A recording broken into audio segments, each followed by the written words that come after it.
ഷേ, എന്തു പറയാനാ, ഈ കത്രയ്ക്കൊരു മൂർച്ചയില്ലല്ലോ. ഡാ ചെറുക്കാ, നീ ആ മൂർച്ചയുള്ള കത്രയും എടുത്തേ. ഈ മൂർച്ചയുള്ള സാധനം എവിടെങ്കിലും കൊണ്ട് കള, അല്ലെങ്കിൽ എവിടെങ്കിലും മാറ്റി വെക്ക്. ഇപ്പൊ മൂർച്ചയുള്ള എന്നെ മതി എല്ലാവർക്കും തുണിയണ്ടിക്കാൻ, പിന്നെ ആർക്കും വേണ്ട. നീ കൂടുതലും കിളിക്കാതെ കേട്ടോ. ഒരുപാട് കട്ടിയുള്ള തുണി കണ്ടിച്ച് നിനക്ക് മൂർച്ചയില്ലാതാവും. ഏറ്റവും അവസാനം നിന്നെ എവിടെങ്കിലും മേശയ്ക്കടിയിലോ അല്ലെങ്കിൽ എവിടെങ്കിലും മൂലയ്ക്കോ കൊണ്ടുവെക്കും.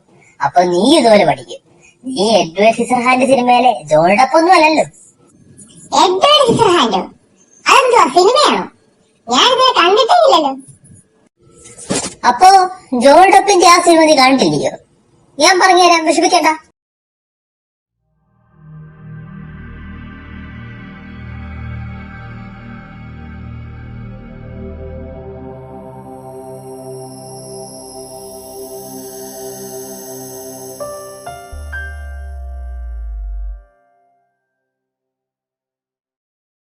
Johnny Depp. പക്ഷെ ഈ പേര് കേൾക്കാത്തവർ പലരും ജാക്ക് സ്പാരോ എന്ന് കേട്ടുണ്ടാകും. ക്ഷമിക്കണം, ക്യാപ്റ്റൻ ജാക്ക് സ്പാരോ.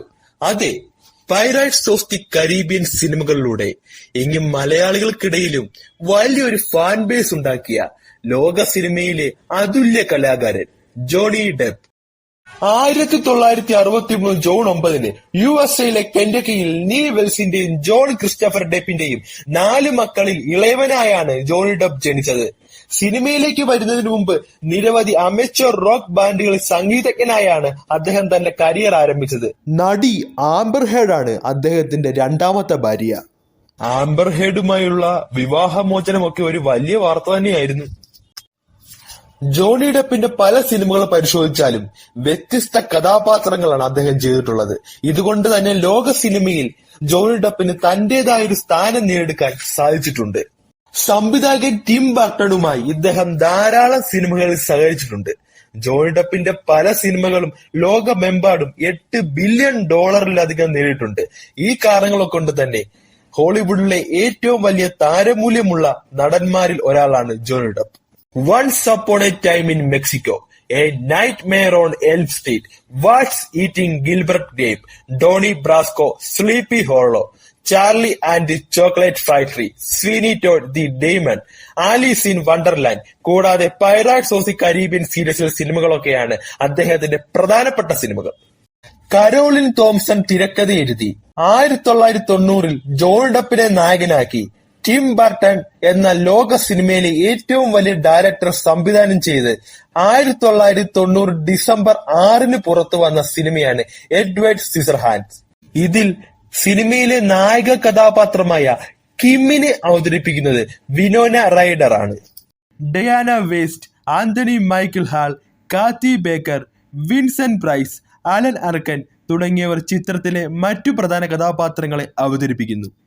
ഇനി സിനിമയിലേക്ക് വരുമ്പോൾ ഒരു ശാസ്ത്രജ്ഞൻ അപകടകാരിയല്ലാത്ത സൗമ്യനായ ഒരു ഹ്യൂമനോയിഡ് റോബോട്ടിനെ നിർമ്മിക്കുന്നു. എന്നാൽ പിന്നീട് ആ ശാസ്ത്രജ്ഞന് തോന്നുന്നു, എന്തുകൊണ്ട് ഈ റോബോട്ടിനെ ഒരു മനുഷ്യ സ്വഭാവമുള്ള റോബോട്ടാക്കിക്കൂടാ. അതിനായി അയാൾ മനുഷ്യന്റെ അവയവങ്ങളുമെല്ലാം ആ റോബോട്ടിൽ ഫിറ്റ് ചെയ്യുന്നു. എന്നാൽ ആ റോബോട്ടിന്റെ പണി പൂർത്തിയാക്കുന്നതിന് മുമ്പ് ആ ശാസ്ത്രജ്ഞൻ ഹൃദയാഘാതം മൂലം മരിക്കുകയാണ് ചെയ്യുന്നത്. ഇതിൽ റോബോട്ടിന്റെ കൈയുടെ ഭാഗത്ത് കത്രികകളാണ് ആ ശാസ്ത്രജ്ഞൻ പിടിപ്പിച്ചിരിക്കുന്നത്. കാരണം കൈപ്പത്തി പിടിപ്പിക്കുന്നതിന് മുമ്പ് തന്നെ ആ ശാസ്ത്രജ്ഞൻ മരണപ്പെടുന്നു. അതുകൊണ്ട് കൈയുടെ പണി പൂർത്തിയാക്കാൻ പറ്റുന്നില്ല. ആ റോബോട്ടിന് ഒരു പേരുമുണ്ട്. ആ റോബോട്ടിന്റെ പേരാണ് എഡ്വേർഡ്. പെഗ് എന്നു പേരുള്ള സ്ത്രീ എഡ്വേർഡിനെ കാണാൻ ഇടയാവുകയും അവർ അവനെ തന്റെ വീട്ടിലേക്ക് കൊണ്ടുപോവുകയും ചെയ്യുന്നു. അവിടെ പെഗിന്റെ മക്കളുമായി എഡ്വേർഡ് സൗഹൃദത്തിലാകുന്നു. പെഗിന്റെ മകളായ കിമ്മുമായാണ് എഡ്വേർഡ് കൂടുതൽ അടുക്കുന്നത്. എന്നാൽ ഈ ഒരു ബന്ധം പിന്നീട് ഒരു പ്രണയബന്ധത്തിലേക്ക് പോവുകയാണ്. എഡ്വേർഡ് തന്റെ കത്രികക്കൈ ഉപയോഗിച്ച് ഒരുപാട് കഴിവുകൾ പുറത്തെടുക്കുന്നു. ഇത് ആ സമൂഹത്തിൽ എല്ലാവരെയും ഞെട്ടിക്കുന്നു. ഇത് അവനെ ആ സമൂഹത്തിൽ ഒരു പ്രിയങ്കരനായി മാറ്റുകയും ചെയ്യുന്നു. ആദ്യമൊക്കെ എഡ്വേർഡിന്റെ കത്രികക്കൈയിൽ നിന്നും പുറത്തു വരുന്ന കഴിവുകൾ കണ്ട് ഞെട്ടിയ ആ സമൂഹത്തിലെ ആളുകൾക്ക് അവനൊരു പ്രിയപ്പെട്ടവനായിരുന്നു. എന്നാൽ പിന്നീട് കാര്യങ്ങൾ വളരെ മോശമാകാൻ തുടങ്ങുകയാണ്. എഡ്വേർഡ് എന്ന മനുഷ്യ സ്വഭാവമുള്ള റോബോട്ടും കിം എന്ന പെൺകുട്ടിയും തമ്മിലുള്ള പ്രണയബന്ധം പറയുന്ന ചിത്രം ക്ലൈമാക്സിനോട് അടുക്കുമ്പോൾ കാണുന്ന പ്രേക്ഷകനെ കരയിപ്പിക്കുമെന്നുറപ്പാണ്. പ്രേക്ഷകരിൽ നിന്നും മികച്ച പ്രതികരണമാണ് സിനിമയ്ക്ക് ലഭിച്ചത്. വെറും 20 മില്യൺ ബഡ്ജറ്റിൽ നിർമ്മിച്ച ചിത്രം 86 മില്യൺ നേടി ബോക്സ് ഓഫീസിൽ സൂപ്പർ ഹിറ്റായി മാറി. ഈ സിനിമയുടെ വലിയ വിജയം ജോണി ഡെപ്പിനെ ഹോളിവുഡിൽ ഒരു വലിയ താരമാക്കുന്നതിൽ പ്രധാന പങ്ക് വഹിച്ചു. ആ വർഷത്തെ സിനിമകളിൽ മികച്ച മേക്കപ്പിനുള്ള ഓസ്കാർ നോമിനേഷനും ചിത്രത്തിന് ലഭിച്ചു. ചിത്രത്തിൽ എടുത്തു പറയേണ്ടത് ജോണി ഡെപ്പിന്റെ അഭിനയമാണ്. എഡ്വേർഡ് എന്ന കഥാപാത്രമായി ജോണി ഡെപ്പ് അഭിനയിക്കുകയല്ലായിരുന്നു, ജീവിച്ചു കാണിക്കുകയായിരുന്നു. ഇന്നും ജോണി ഡെപ്പിന്റെ ഏറ്റവും മികച്ച സിനിമകളുടെ ലിസ്റ്റ് എടുത്താൽ അതിൽ എഡ്വേർഡ് സിസർഹാൻഡ്സിന് ഒരു പ്രത്യേക ഫാൻ ഫോളോയിങ് തന്നെ ഉണ്ട്.